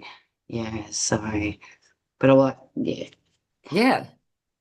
Well, it's there's all so the Tower of much. Babel, all of it, All of it, all of it, all of it. It's all of us. It's us undoing this Tower of Babel, the time zones that, the language barriers, and it's as literal as always as what we think, like because you have a different language than you spell things, you say Z, what? You say fairy floss, like I have to like lift elevator, like I mean, there's different things that it is a Tower of Babel, and it's funny for me, but like, if you take it further though, each generation, like there's a whole nother language now. I don't know if you guys have sampled the new stuff that people are like the youngest generation. It's crazy. It's alpha. They have and also the Zoomers, there's a lot of I saw some examples of someone, a professor speaking the language to the people it was like they had to have translation underneath it to help you understand what it was. And, you know, while we're unpacking this, while we're unraveling the parts that are keeping us disconnected and out of sync of understanding one another, being, complete conversation, we're doing this psychically independent of that, and so it's actually helping to uplift all humanity. It's just believing and trusting in that connection that you're making. You know, this has to do very much with the spiral and the DNA and the completion of the DNA code that's been incomplete. There's been, in fact, all scientists that know much about the DNA codes and stuff, if when posed the question, will always have to. The evidence shows. So they always say that the evidence shows that someone outside of us changed our DNA code. Something happened, and it's very clear. Someone went inside of our very DNA and changed it. And where it got changed, they've figured out that's linked to aging. And like what the reason they discovered this is there are people who are repairing that without having surgery, they're repairing that. We're returning, reuniting with our 13th DNA strand. That's a big jump from what we're being told we're operating from, I realize, in our mind, but it's very real and happening at this time. Well, look at Yeah. the Bible times. I mean, people live to what they say 600, 900 years old. Now, all of a sudden, Right. what is our average lifespan? It's increasing. But what was it years ago? It was like 60, 70 years old. Right. There's a huge gap there between what we were told people used to live and the fossil records. But you're right about that. It's like the wording, to circle back to that briefly, is like, it's like listening more to the space between the words. Like you said, the Tower of Babel. What does Babel actually mean in our language? Now they've got a language company called Babel that actually helps people learn foreign languages. Yeah. So you look at the different term, or even the music. You're right about I remember like back in the day, back in our time, when somebody said sick, they'd look at something and they'd be like, sick, like that's gross or disgusting. Sick originally meant you were ill. Now kids say sick and it means like cool or something like that. It's like, it's Right. really how it's evolved. But the music back then, there was a lot, even what Prince sung and all that, you really listened to the lyrics. I mean, he had that one song, I can't remember what it was called, but it Purple was Rain. it was a lot of negative stuff. It was a lot of negative stuff, but at the end, he talked about a couple having a baby, and it was like there was this little positive spin at the end. You had to really listen to the lyrics because the whole song sounded negative. But he and many others were visionaries that saw and wove a lot of code into their songs, and Yeah. we listen to that music, and it speaks to us. Music you listen to nowadays is different. It appeals to a different generation. There's probably different code mixed in there, but the code when we were growing up in movies, music, all that were codes specific to the generations that they grew up with. Now, that doesn't mean they don't speak to it. I mean, there's kids nowadays that listen to the Beatles and get something out of it, Yeah. things like that. There's cross generational, but there's specific codes and things woven in for generation, each generation, if that makes sense. Yeah. And it doesn't mean they can't cross get away, but it doesn't always make sense to everybody, but there's spaces between the words. There's codes woven into that. Anything that's artistic, music, art, Yeah. paintings, drawings, music, even architecture. I think Janette said something about architecture earlier. All of it, there are codes woven into all of it, and it speaks to different people. Some people it may have no effect on, some people it might. Like I said, people that listen to the music we listened to when we were growing up, not to date us, but it makes more sense. Even now, we can go back and listen to that music, and we still get more codes out of it that we weren't ready for back then. Mhm. It's like a complete, like the Yeah. back circling, it comes back to complete, to form that completion. That's why we're drawn to revisit movies and things. Like I think you said something about one time the Escape to Witch Mountain or Return to Witch Mountain. It's like, oh well, I've been meaning to watch that for some time. There must be something in it. But that was a movie. Escape to Witch Mountain, to be clear, there's two of them. The It, older one. yes, the older one. Um, but must be a code or codes in there. That's why we get prompted to revisit them, because we're ready for them. We watch them once, we got something out of it. We watch them again when we go through the stuff.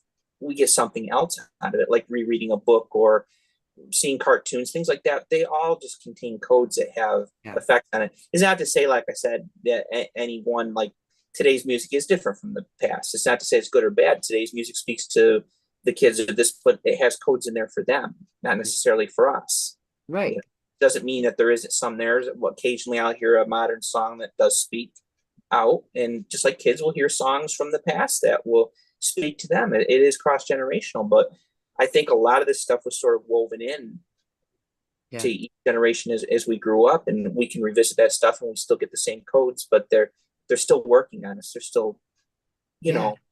there's no space and time with them. Exactly. And that's why they've been laying there for us to find as breadcrumbs, like Hansel and Gretel style breadcrumbs. It just is for us to find it, for us to at least when whoever it is, that when they're ready for it to be found and it's there.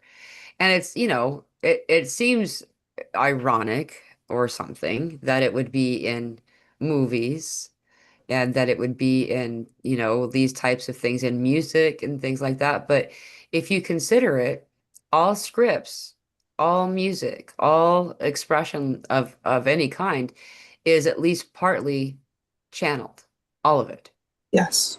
And it's kind of funny for some people to try to digest that when they first hear it and not seeing that they have any kind of power when every one of us, like you said, Brian, I think Jeanette mentioned it too, we are all powerful, and it's maybe something you don't have immediate access to at the moment, due to conditioning, indoctrination, a variety of different behavioral tactics that have been done outside of us that are self-perpetuating by ourselves and our low self-worth and so on and so forth. But we're undoing those. Just like we're undoing this aging process. It's really cool. I'm glad someone actually commented. Ronnie says they capped the telomeres, the shorter lives. That was actually something that I just couldn't remember the word. Thank you for telomeres. I always forget that one because I think Teletubbies, and I don't want to say that word, but like I was an And it's earlier not something we life. say. It's not even a word that we say. Yeah, So yeah. So again, it's been exactly. taken out of our vocabulary for a reason. Mm. Right. And what is that word? That word got taken to television, tell you vision, tell you your vision. There's a lot of different things that you can, Telephone. right? Right. Why is it called these things? Why those words? And if you go far enough down, you can find out the origin story and then find out why. There is something about this too, is that I'm watching, some truths come forward that were hidden of this much earlier time when they're telling us that we had this 35 to 60 life expectancy period. And uh, from what they're uncovering, that was all a lie. Like there was never such a short life expectancy at all. Perhaps if they were living in a war-torn country or something like that was happening, it would be a different thing. But the examples were closer to what our recent, like in the 80s or so, was what was more expected. Um, though before that, like Methuselah, like you said, he was like 900 and I always mix this up. There's 9, 6, and 3 in the number. Nine is first. So however old he was, and that's actually what did you guys hear about Methuselah, the son they named Methuselah that they discovered? think I'd heard something about it, but go ahead. It's really fun. This one, I'm so entertained when scientists get all freaked out and can't prove anything, figure anything out because it's not science is an incomplete school of thought. They removed spirit from it, A lot and of that it's was only theory, theory, recently. theory, theory. Everything's theory. Mm. Right. Yep, Right. yep. And the use of channeling and communing and all these different things aren't used, ether was removed. Anyway, Logic. is this oh gosh, dang it. I did it to myself with disclaimer. I totally forgot where I was going with it. I knew I was talking about Out of Methuselah, Methuselah. but the The sun. planet. Yeah. So they found this sun that is so far the biggest sun that they have been able to discover. And um, it predates the Big Bang.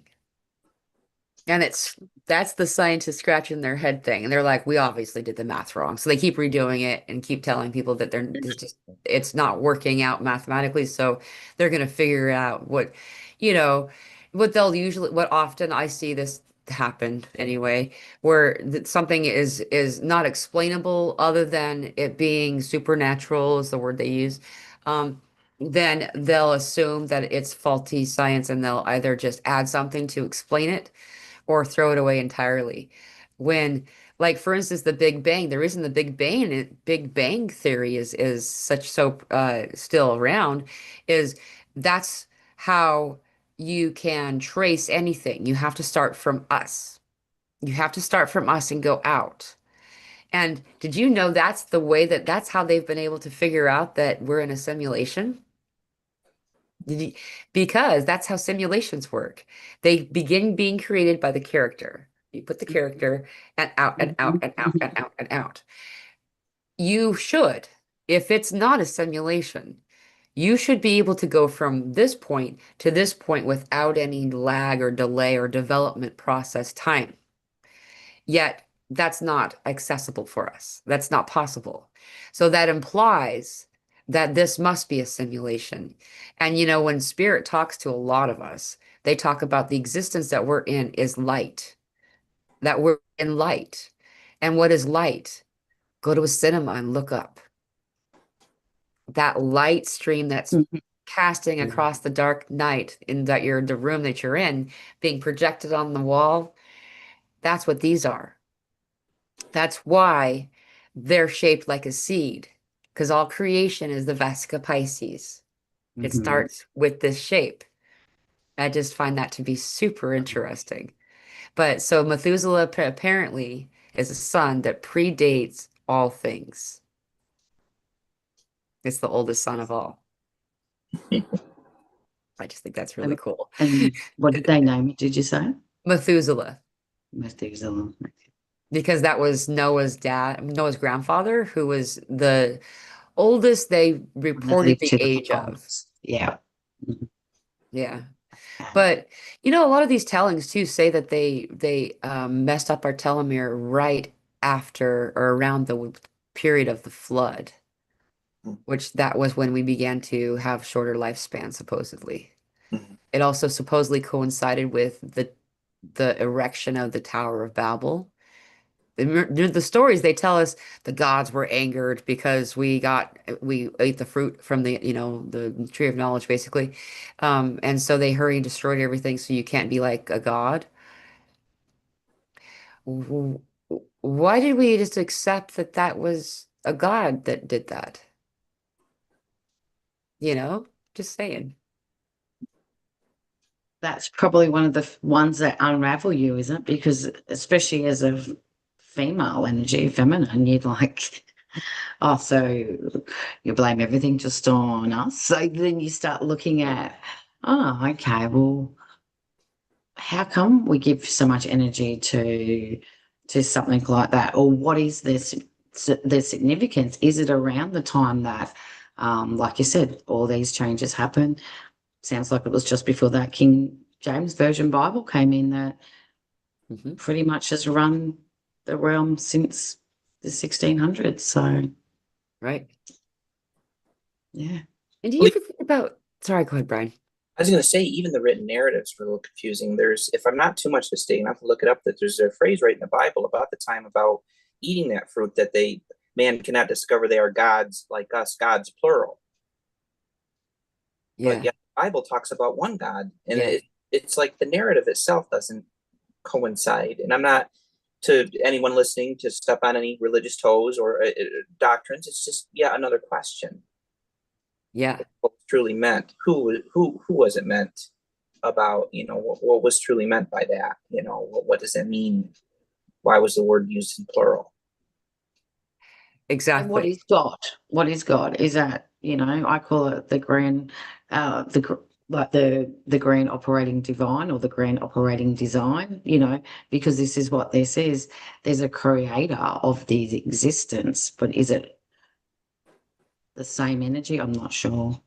Right. That's the way I look at that too, because I've we are created of something higher. We have a higher self. We know this, that when we are in our creative zone, we are tapping into our godlike spark, let's say, but it's Mhm. that grand operating divine that we find ourselves in, like Mila just said.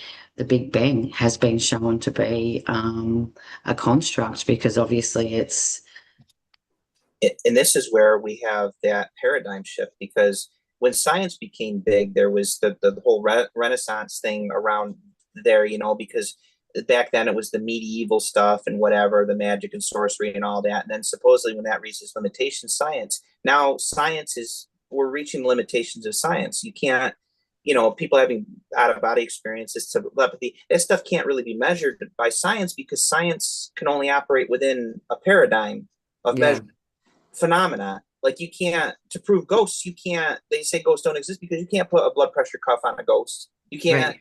You can't take its temperature. You can devices it, atmospheric changes, but there's no way to realistically I had a measure whole data cartoon like though. that. And but all this stuff we talk about in spirituality, you can't measure Yeah. using science because it's like trying to measure the laws of physics in another universe that operate its physics operate completely different from our world. Those science only established protocols from within what is understood, and so little is understood. It's like, I mean, even Janette mentioned earlier, logic is a tool, and this was interesting because it was written in a science fiction or a novel long ago, but it was this goes to your point and something I made earlier. Spirit, source consciousness always finds a way to reach us. If the whole planet was invested in horror movies, they would find a way to weave codes into the horror movies so people were still getting the information. They've But this done it. but yeah, they have, and I've got several examples. But this thing was it was in a book that based on a horror book movie. But basically, it said logic is a tool used for only a small piece of reality, Yeah. for navigating a small piece of reality, which is true because we're discovering there's a much bigger reality out there beyond the holodeck. So to speak, Yeah. The holodeck. are aware of. Yeah. And we're starting to see those fractures in the holodeck. We're starting to see the little glitches in the holodeck. We're starting to see the little grid pattern and stuff behind there. And that's what's kind of exciting because it's like, oh, this isn't just a box we're in. This isn't just, the narrative. There's something beyond the narrative. That's what makes it exciting. And, that there's something beyond all this, something more to explore. I mean, if we knew everything there was, I don't know about you guys, but I'd be bored stiff. It's Yeah. asking the questions, it's the curiosity. Even in the Bible, there's a phrase, to enter the kingdom of heaven, you have to be like a child. Children are curious, Yeah. constantly asking questions, constantly in that playful state. Play is another key. I think we've all talked about this before. Yeah. Another key to that. Children have the answers. The new generations coming in have the answers. Maybe instead of us, trying to. we didn't listen to number one, so now they're going to call him number Yeah, two. So, like, he's getting it now. Like, this is the second lot now. Like, wake up. right.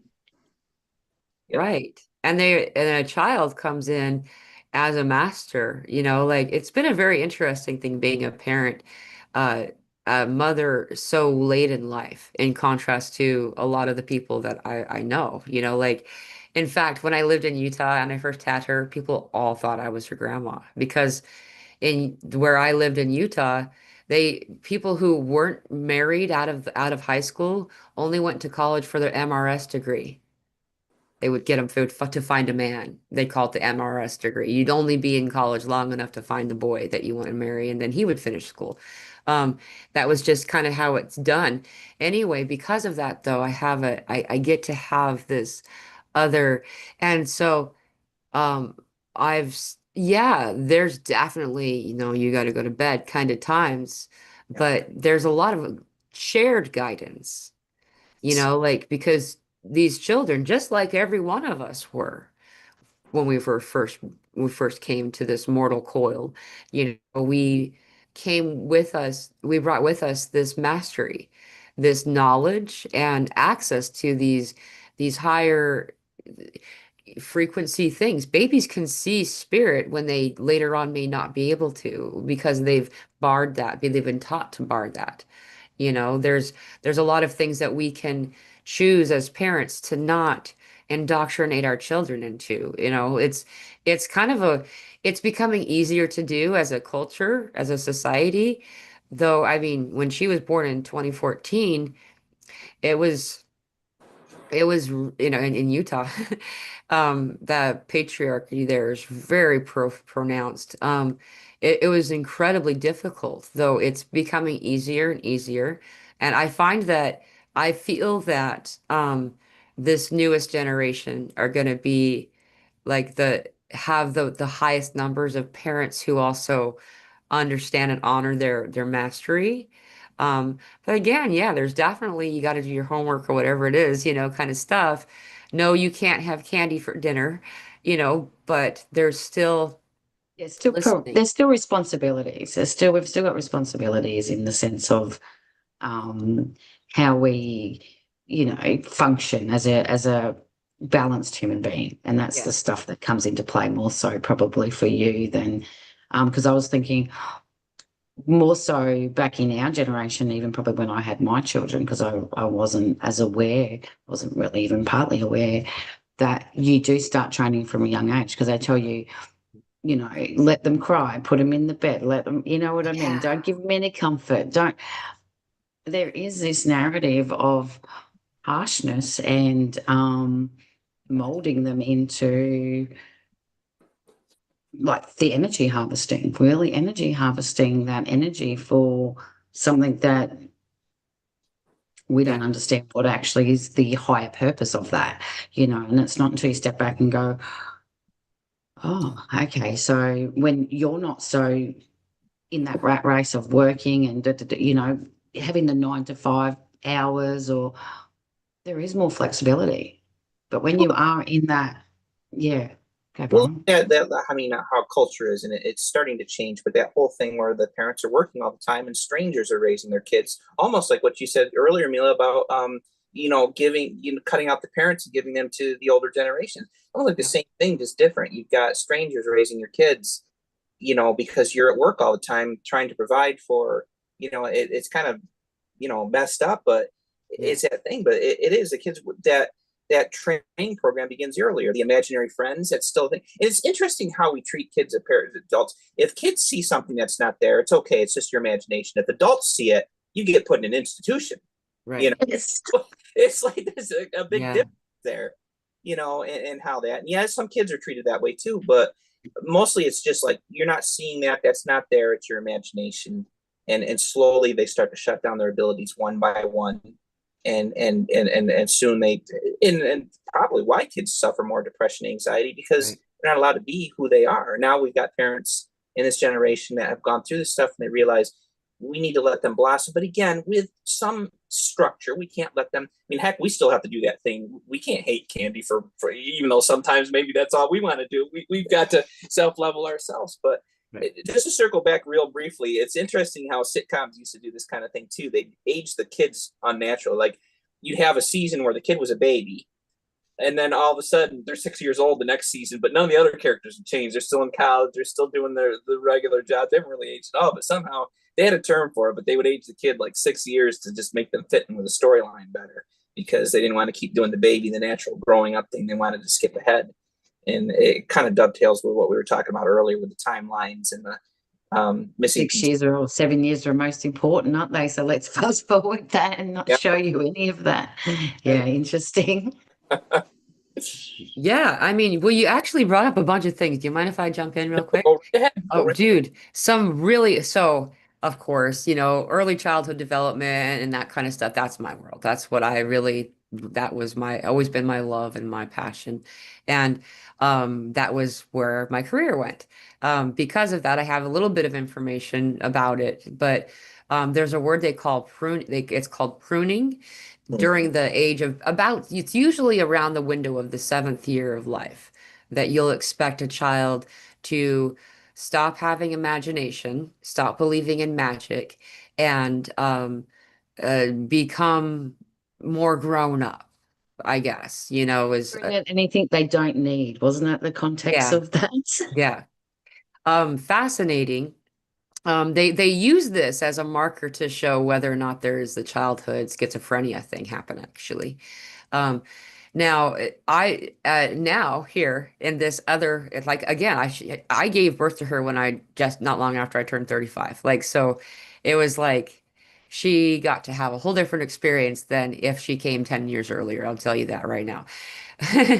You okay, Jeanette? No, we're having like an earthquake. I've never ever had an earthquake before. I No seen you joke. shaking.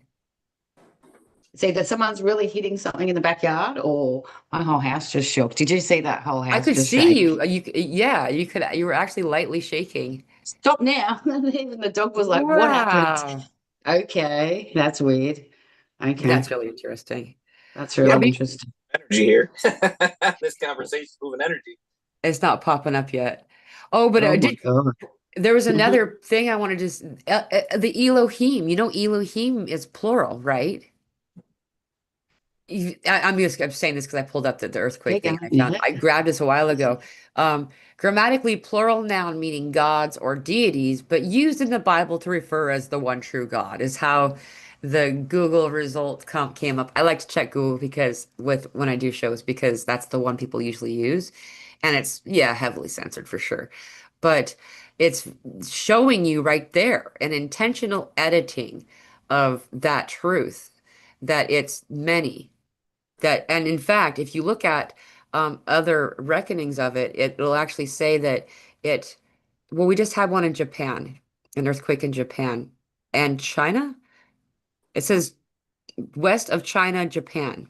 W of China, Japan just now 4.4.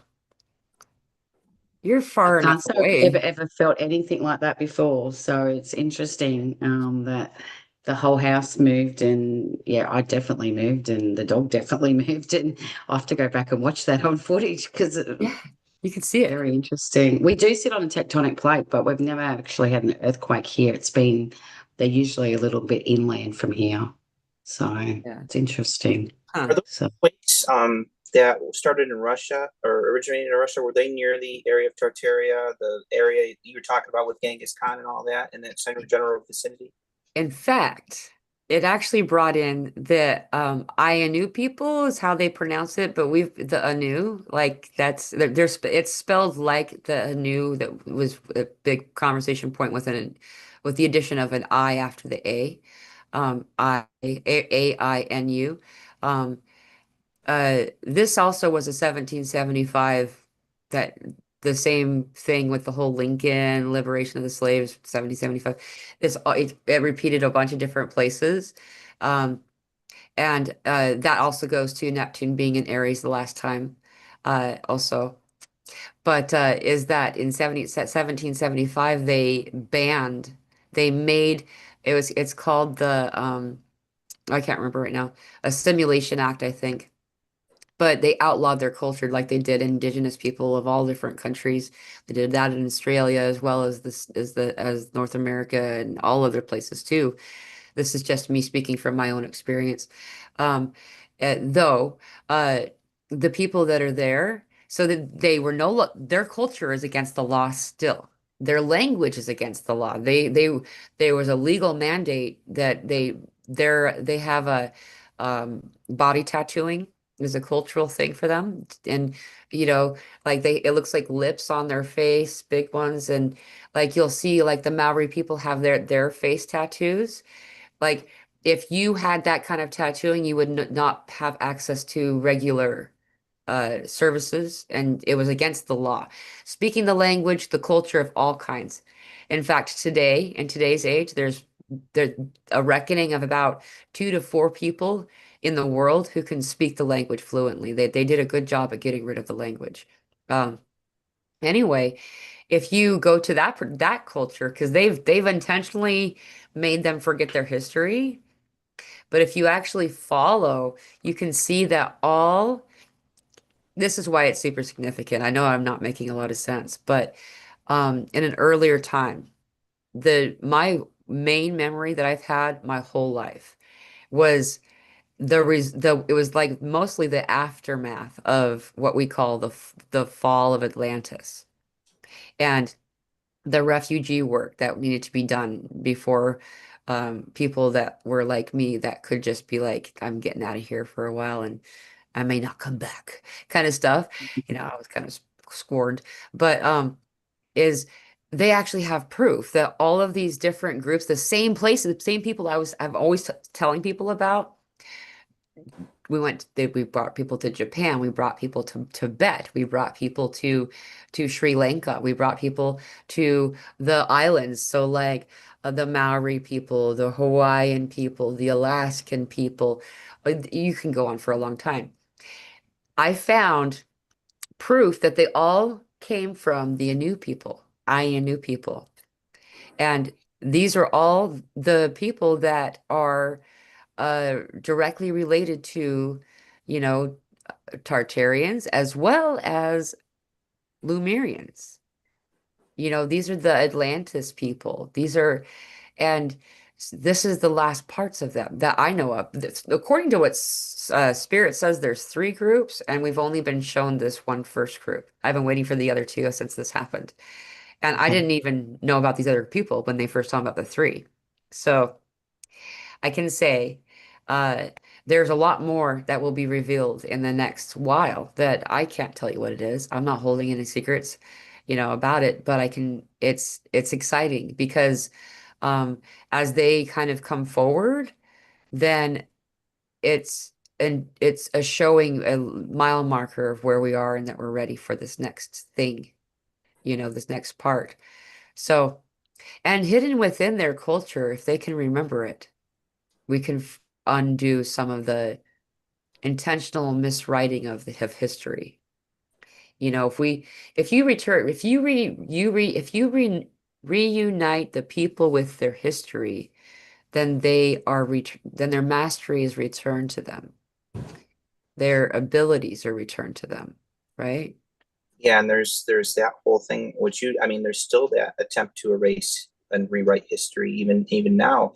And it Mhm. makes circling back to what we said earlier about like movies and music and stuff. I mean, right now a lot of the older cartoons, TV shows, and whatnot, they're saying, "Oh well, these have racial prejudice in them and whatnot." It used to be just a warning they'd put before them. Now they're actually you got whole TV networks trying to wipe them out, not play them at all, because and it makes you kind of wonder what codes are in there that no one wants anybody to see or be exposed to because I've watched this and there's not really is it's they're not what they say they are when you really listen. You'd have to really read between the lines, and again, it's a matter of perception. But again, it was like stamping history. Now it's like we need to erase it. Let's just not have TV networks play these things. It's much harder in our age because you've got the internet, you've got digital media, you've got regular media. If you've got these DVDs and things like that, it's much harder than it used to be. But again, what is it that they don't want you to see in there? What are so there must be some good codes in there.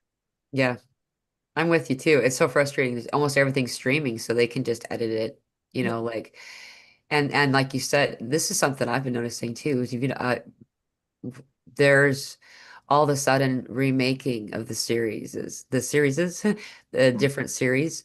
Um, like I mean, the ones from my formative years that I'm like, oh, cool, now I can show my kid, you know, and then you start to watch it and it's all about changing your sex, Hmm. medical alteration of your body to be a different gender. The whole freaking all of it, like it's everywhere and it's political indoctrination. Like we don't follow any politics. I mean, left wing, right wing, they're both the same bird. Like They could both and cause the same friction at the end of the day. right. Like it's kind of a joke. I don't know. It's circulus. What was Mhm. circulus? It's just like NASCAR now, only in the Roman times. And that was if you give the people bread and circulus, they will not revolt. Give them beer because bread is beer. Give them beer and and distraction, reality TV, whatever it is. But I can say that this is like it feels like a Hail Mary pass. Like hurry and get whatever it is that you can out because it's over for whatever it is that was operating the past 200, 300 years. Um, and we're being reunited with our history. In fact, the Arcturians, that was the first message they said through me. It was kind of funny, but we are currently restoring your history. But the way that they worded it, I can't remember.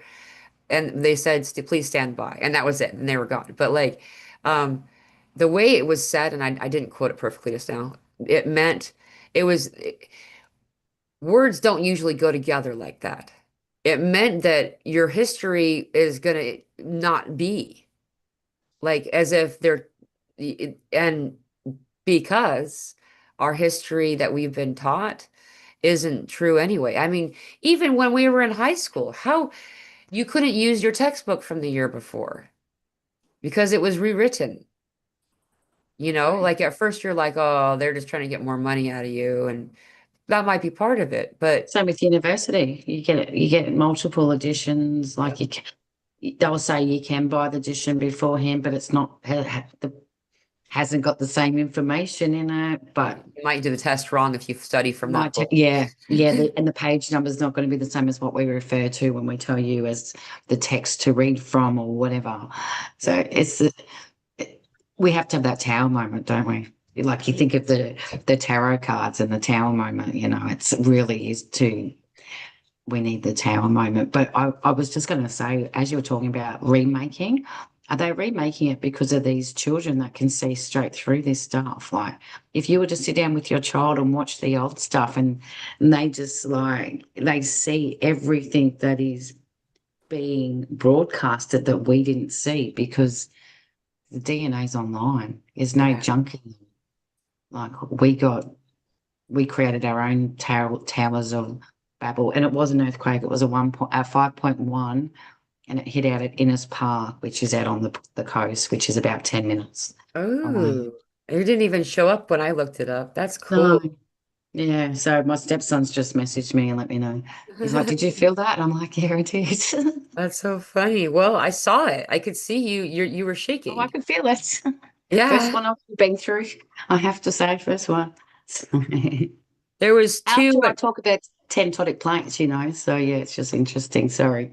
That's okay. I just was going to say there has been two significant ones in Russia since we looked last too. We So, share a lot of the same, like when you look at the grid, the parallels and that. It's mhm. just my Well, husband like calling you in a said, minute. no coincidences. There's interesting synchronicity. You can't make this stuff up. This happens on a No, live show. This happens on. Yeah. I know it's on a live show. I can't even, start talking about technology and tectonic plates and then, Yeah. And then have an earthquake. you noticeably start shaking. Yeah, Yeah. I was wondering what was going on. I was like, I know the neighbours are building a new fence, but I'm like, that's not that. You know what I Yeah. mean? It's I can't I be know. moving my whole house. I think Kara could feel it too. She's in the audience. She says Oh, waking and wow. shaking. Yeah, well, definitely had some shaking up here, that's for sure. So, Yeah. yeah, but Yeah, and it's a good thing because this actually gives us the chance to talk about something that's called the shaking out that we're all having right now. You know, yeah, we should probably wrap this conversation up. I'm going to bring this up and then give you each a chance to say whatever you want. You don't have to talk about what I'm talking about, but and then we'll probably close it up. But this the shaking out is it's a a message that I consistently get from Archangel Michael when it comes to this stuff. And it's like, it sometimes isn't always fun feeling, when we feel the shaking out, it can feel slightly disruptive. But the idea, the reason for it is it's just like that screen with the frame that you put when you're an archaeologist and you're looking through important things, you want to get all the stuff you're not going to use out. The visual they give me, it's actually got to do with wheat. We're in a wheat field, but I always translate it to rocks because it makes more sense to me. But like, anyway, then the shaking out and letting the stuff that doesn't do you any good to be taken up by the wind. Well, we're doing that right now, each of us in our own way. Sometimes it's actually a very physical experience. Like it's actual literal like muscle spasms and twitching and things like that. And it's in order to release the density that's been kind of captured in different crevices of our world. And um, one of the ways to assist this is just as we were talking about before, the scientific method teaches us to try the whole time to disprove that your theory, your findings. You have to disprove yourself by 17 steps, or excuse me, 7 steps of disproving yourself in order to prove it. And 7 is a magic number. And when we speak this way to the universe, we give our order to the universe, and it becomes just like the thing is that we don't even realize it. When we enter a room, we're creating that room before we enter it. It's not really there. I know that one's the hardest one to like really wrap my mind around too, but like this kind of concept. And so as we're having this big shaking out to the best thing we can do for ourselves is to completely release all previously conceived notions about anything. And that can be an overwhelming statement because it's just like that example that we were given the other day. It's like being handed a pair of scissors and told to go cut the grass of a golf course with those scissors. But it's one blade of grass at a time. And so it's easier to do right now because everyone's doing it. And all the stuff that we need to do it is available. So just be gentle with yourself is all need to say about that. Be gentle with yourself. And you know what? What if you accepted a bunch of stuff that to be true and it turns out it wasn't? How would that change your life? Would your life be worse or better? Like, what if it was real? That would be amazing for you to be able to grasp, accept, and to then utilize the gifts that are being given you. And so that's why Archangel Michael says 5 minutes a day, let yourself believe all this stuff. What he actually said is spend 5 minutes a day suspending your disbelief. For 5 minutes a day, believe everything, or don't disbelieve anything. And let yourself just be in that energy. You find that you all of a sudden have access to skills, spiritual gifts, and abilities in ways that you would never if you let yourself continue to operate in disbelief. So, Oh, um, that's beautiful. which one? Go ahead, Jeanette. I was like, who should I Oh, call on? that's really hard to follow on that because you've said so much there, but just to I guess to give it another highlight, exactly what you just said. What if you just believed in everything, from the imaginary friend from when you were a child to believing that you've got every answer within, and that is reality anyway. We know that one. But the quaking, it is real. Obviously, we're just proving that with the movement within the tectonic plates. So that means that release, So now it's a clearer vision to be able to create what do you want to envision, That's what you use, that 5 minutes to believe everything. Envision the biggest, most off the wall thing that you can think of, and believe that is your existence. So the answers are on the wind, at the end of the day. And that's the breath, that's within, that's what we do. And obviously Brian's got something there to add to that. But yeah, it's exactly what you just said. And yeah, just be yourself at the end of the day. Let the towel fall to the ground and see what's remaining at the bottom. That's all you can do. Yeah, I was just sorry about that. I had to step away for a quick It's step. frozen. Yeah. I think she's frozen anyway. Is she there? Yeah, she was having some storms and problems there. She was at the beginning, yeah. Yeah, so you had an earthquake, she had storms, so I guess it's my Yeah. turn. Whatever's gonna Yeah, happen. what's going on for you? Well, I guess just to follow up, it's like to use our own discernment for what that whole time of the whole guru thing is over. For so long we've been doing that power without, we've been referring to others, psychics and uh, guides and whatever everything outside of ourselves to determine what our right path is. And everything that's happening to us now is teaching us to, look within. The ascension symptoms, use our discernment. Are these ascension symptoms, or is this something that's medical that we really need to see a doctor about? Use our discernment, not what everyone else is telling us. Use our discernment for our past, our wisdom, and all the stuff that we're going through. Use our own discernment, because we don't need to be looking for gurus. We are our own guru, and that's what we've got high level gurus that are stepping down there saying, I'm not your guru. I'm showing you a path, guiding you. I'm a guide, a friend, showing you what you've always had inside. And that's what we're doing. That discernment, we're at that level now where everything that's going on is, yes, ask questions. Don't just accept the thing. Spiritual practices, that basically the whole thing about spiritual practices is to quiet the mind. So you're in a receptive mode and you can receive what's true for you. Not from the outside world, but what comes from within, what comes from that space within, who you are, what you want to do, what are your real passions, not what the world tells you.